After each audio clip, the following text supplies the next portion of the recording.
અમદાવાદમાં કોંગ્રેસ દ્વારા દરિયાપુર ખાતે વોટ ચોર ગદ્દી છોડ અભિયાન અંતર્ગત કોંગ્રેસની રેલી યોજવામાં આવી હતી। વોટ ચોર ગદ્દી છોડના નારા સાથે રેલી કાઢવામાં આવી। તે દરમિયાન ઘીકાંઠા દરિયાપુરના લોકો અને વેપારીઓની હસ્તાક્ષર લેવામાં આવી।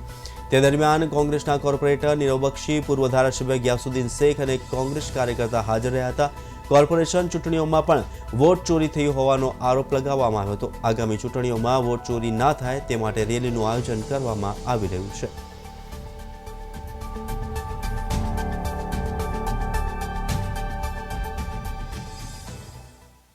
કોંગ્રેસ દ્વારા આજે વાત કરવામાં આવે તો આજે એક રેલીનું આયોજન કરવામાં આવ્યું હતું અને ખાસ કરીને દરિયાપુર વોર્ડ કોંગ્રેસ સમિતિ દ્વારા આ રેલીનું આયોજન કરવામાં આવ્યું હતું। ખાસ કરીને વાત કરવામાં આવે તો શું કહેશો નીરવભાઈ, જે પ્રમાણે અત્યારે જે કહી શકાય કે રેલીનું આયોજન, શું એક મેસેજ?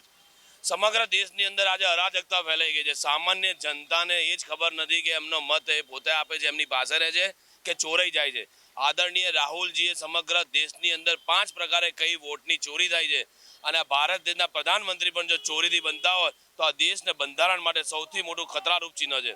સમગ્ર દેશની અંદર રાહુલજી અને ગુજરાત પ્રદેશ કોંગ્રેસ સમિતિના પ્રમુખ અમિતભાઈ ચાવડાએ સમગ્ર રાજ્યની અંદર ગામે ગામે, તાલુકે તાલુકે પહોંચી, વોર્ડે વોર્ડે પહોંચી અને દરેક જગ્યાએ લોકોને, જનતાને ઉજાગર કરવાનું બાબતનું એમને પોતે મુહિમ પકડી છે અને એના ભાગરૂપે સમગ્ર વોર્ડની અંદર, અમે પણ દરિયાપુર વોર્ડની અંદર મેં જોયું કે સમગ્ર વોર્ડની અંદર વેપારી એસોસિએશનો, અનેક વેપારીઓ, નાના નાના સ્લમવાળા વેપારીઓ પર દરેકનો પ્રતિસાદ બહુ ગજબ છે।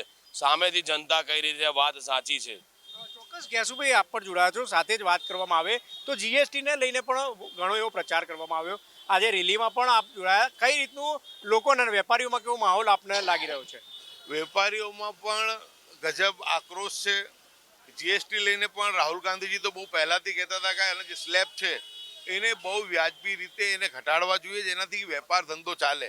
પણ રાહુલ ગાંધીજીની વાત પહેલાં ના માની, પણ હમણાં આંશિક રીતે માની છે, પરંતુ હજુ પણ આપણે માનીએ છીએ। જે વેપારીઓનો જે આક્રોશ છે એ વેપારીઓ કહેવા માંગે છે કે હજુ કે સ્લેબની અંદર પુનઃવિચારણા કરીને હજુ સુવ્યવસ્થિત રીતે જીએસટીનું આયોજન કરવું, જેનાથી જે વેપાર ધંધા જે પડી ભાંગ્યા છે એ ધંધા ફરીથી ઊભા થાય, એ માટે વેપારીઓમાં પણ જનઆક્રોશ છે। અને જે રીતના આ વોટ ચોર ગદ્દી છોડના નારા સાથે સમગ્ર દેશની અંદર રાહુલ ગાંધીજીએ જે અભિયાન છોડ્યો છે એ જ પ્રમાણે ગુજરાતના અધ્યક્ષ અમિત ચાવડાજીએ પણ સમગ્ર ગુજરાતમાં આ કાર્યક્રમનું આયોજન કર્યું છે।